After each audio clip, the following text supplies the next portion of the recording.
What do you make of this move?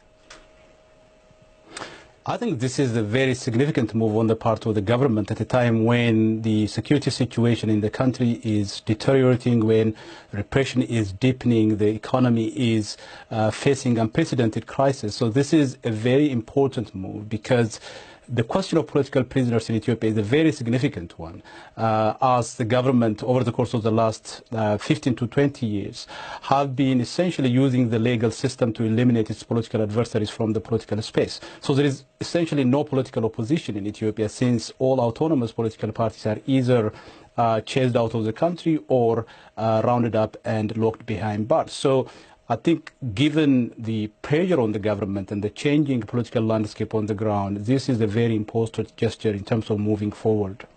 And it's a really big move, not only in terms of releasing potentially thousands of people, but admitting they're there in the first place.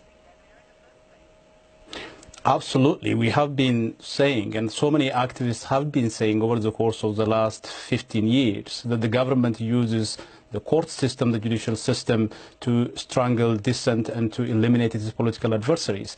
What the government did today is essentially acknowledge that there are people who are locked behind bars simply because they happen to hold a different beliefs, they happen to hold a different view from that of the government. So it is an acknowledgement on the part of the government, but an important move in terms of, I think, allowing the political process to be opened up for all the different voices in the country. Dr. Allo, thank you so much for talking to us about the situation in Ethiopia.